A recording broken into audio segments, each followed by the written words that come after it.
Hello everyone, and welcome back to the Pro Bono Happy Hour.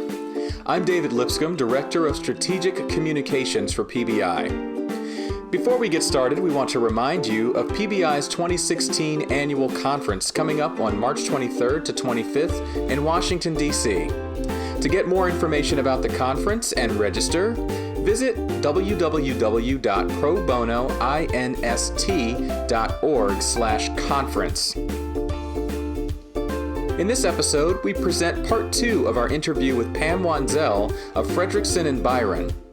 PBI's Eva Richardson spoke to Pam about why she comes to PBI's annual conference and the benefits of bringing along both senior leadership and younger attorneys from her firm, among other topics.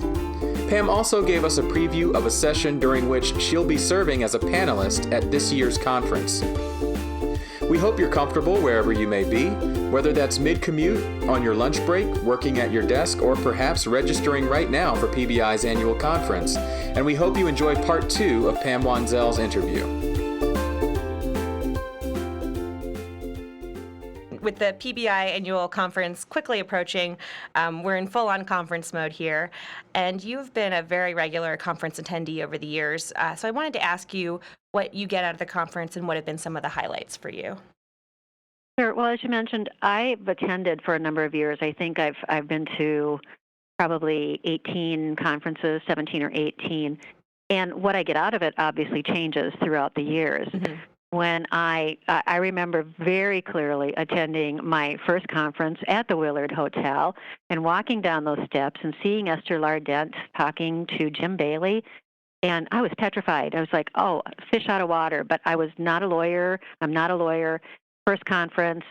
It was interesting, and I learned so much. I learned then what a very large footprint PBI had, what a remarkable organization, and to go somewhere and have the ability to see and hear about other programs and to get ideas and, being fresh to the program, it was an opportunity for me to just gather information and be able to bring it back.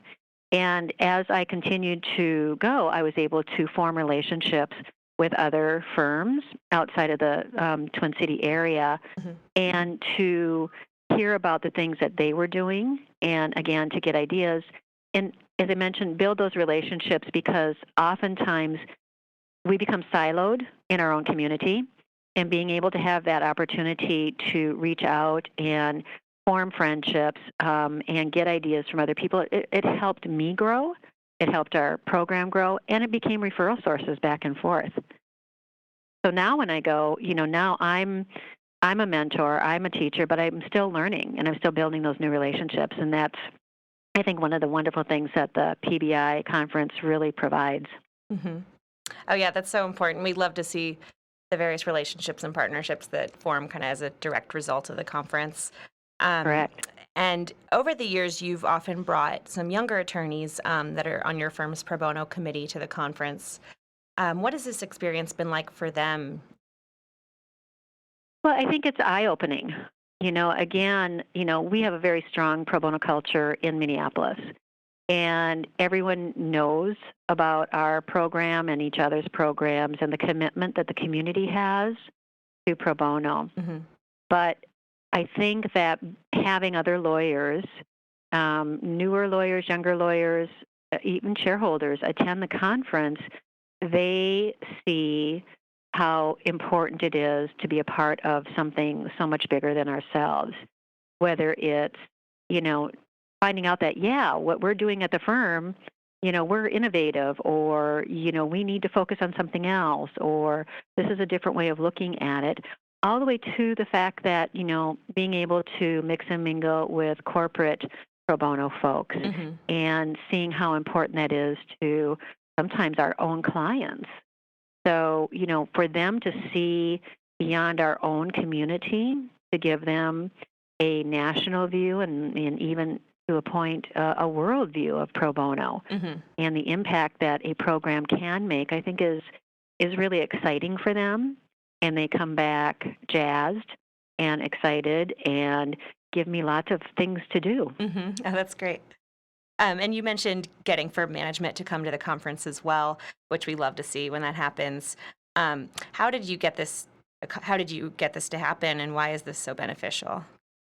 Well, I'm really lucky. My firm management has always supported pro bono. It's one of the reasons why, we were, one of the firms, I think we were like the third firm in the Twin Cities here in Minneapolis to have a dedicated position to pro bono, even though I started part-time, but it was still, someone's job to formalize the program. So we've always been really lucky that firm management says, yes, this is important. This is who we are, and have supported it. And then, probably about, maybe 6-7 years into me attending with committee members, we discussed it and decided that it was important that the members of the board of directors attend the conference, and we rotated them through. And, one of the benefits of that is, while the board as a whole supports pro bono, again, just like taking someone else, an associate, to it, we were able to show them a broader view of pro bono, the impact pro bono can have. They got to meet their peers. They got to meet corporate clients and really saw the connectedness of the pro bono community, and came back with some good ideas. When I go by myself, I can only attend so many sessions, but when you bring someone else, you can sort of double it up.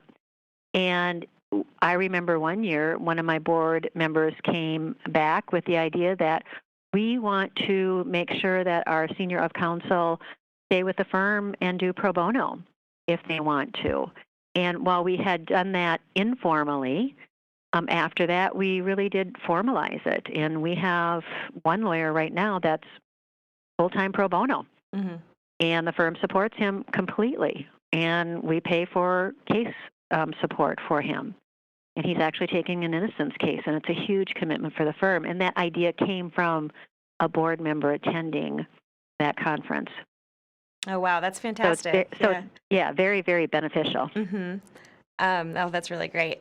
And you've also served as a panelist on many different sessions at the conference. And you've led Law Firm Pro Bono 101 several times in particular, which for those listening is a session that we have every year designed for those who may be new to their positions or for those who have recently created or restructured a formal pro bono program. So I just wanted to kind of see what you thought about this session. Did you enjoy working with brand new people? And can you talk a little bit about what this was like? Sure. It was a very good experience. I've done it, like you said, a couple times now, and it's always interesting to, go around the table, have people introduce themselves, find out where they come from, whether they are lawyers or non-lawyers, if they've, been a managing partner in one case or a legal aid lawyer for 20 years in another, but they're new to their firm's pro bono program. So, I think the benefit is, again, pro bono, one size doesn't fit all, Right. and we can learn from each other so very much. And I recall sitting, at that session and talking about what we do here, but also, again, getting those ideas, because I think one of the things that the conference does, and in the 101 in particular, there's no, dumb questions at all. And people are new to it, and by asking those questions, it creates a discussion. And that discussion can lead to new ideas. And so I think that one of the things that is so great about 101, but again, the conference, is the ability to, again, look outside of your own program and look at pro bono through a different lens, and hear about different ways that different firms, different offices do things within their own communities.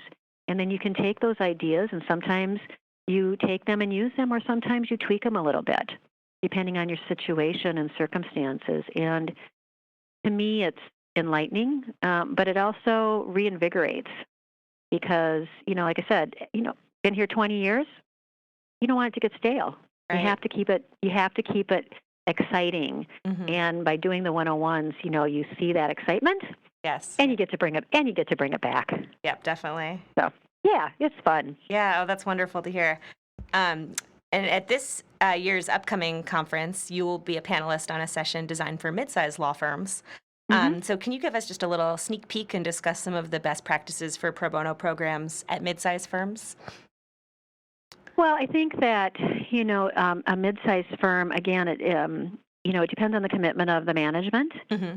And, some mid-sized firms, they're going to take that safe route for maybe years and do the sort of the retail, go to the housing courts or doing the wills or, something that doesn't test the boundaries of their ability to support pro bono, and whether that's resources relating to legal services, so whether they give credit to their lawyers or not, or the out-of-pocket expenses. Mm-hmm. I think that every firm has to look at what they can do.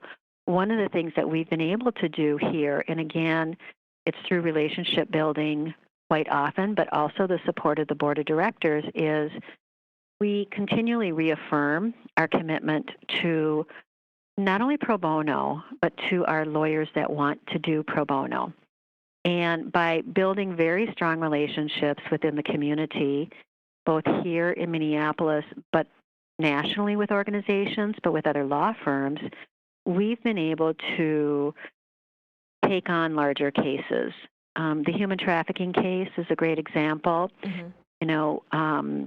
Ron Tabak, who's at Skadden, sent out an email to, people that he knew saying, here's this opportunity. I was on that email. We responded. I took it to the board of directors and said, this is a really important case. I don't know where it's going, but can we do this case? And it might be expensive. And they said, yes, it's the right thing to do.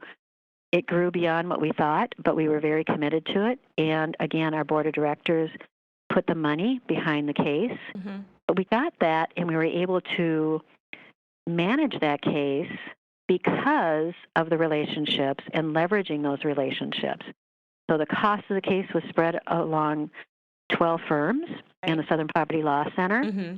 And it wasn't cheap, but, we did it. And that's that commitment that management has to take. Right. But it's also based on those relationships that you make by having a dedicated person in the role of pro bono coordinator, director, counsel, whatever you call it at your firm. Right. And do you have any other tips for mid-sized firms or advice? Or I think that in any program, small or mid-size, getting to know your lawyers is key. Whether you do it, I meet with every lawyer that comes to this firm one-on-one, and I talk to them about what their interests are and encourage them to do pro bono. I think one of the things that, I say here is that, invite your clients mm-hmm. to do pro bono with you. Invite your colleagues, so you don't want to be siloed. Even in a mid-sized firm, we're on 8 floors, and we have a variety of different departments.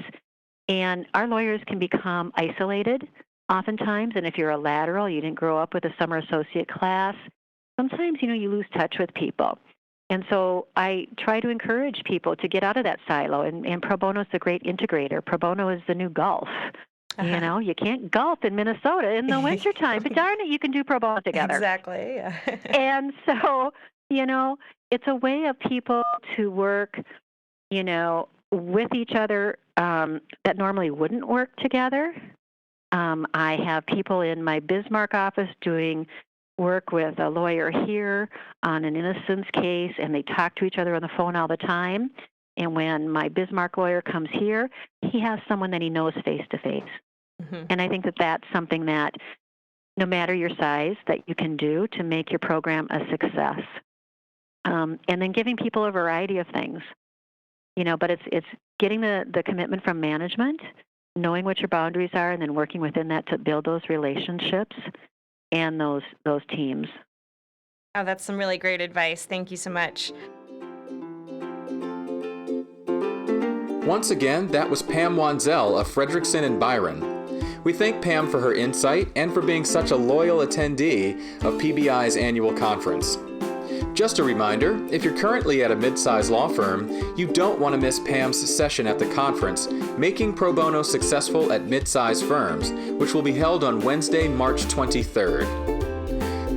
Pam also mentioned that her firm participated in a multi-firm legal effort to assist Indian citizens in pursuing claims of trafficking, a case that was discussed by John Fleming of Sutherland, Aspel, and Brennan in a previous episode of the Pro Bono Happy Hour. The conference will feature a session on the case and how law firms can work together, which will also take place on Wednesday, March 23rd. Visit www.probonoinst.org/conference for more information and to register for PBI's annual conference. To listen to more podcasts in this series or learn about additional pro bono resources, visit www.probonoinst.org/podcast. If you're interested in having your firm featured on the Pro Bono Happy Hour, please email us at probono@probonoinst.org. Thanks again for listening, and we'll see you next time on the Pro Bono Happy Hour.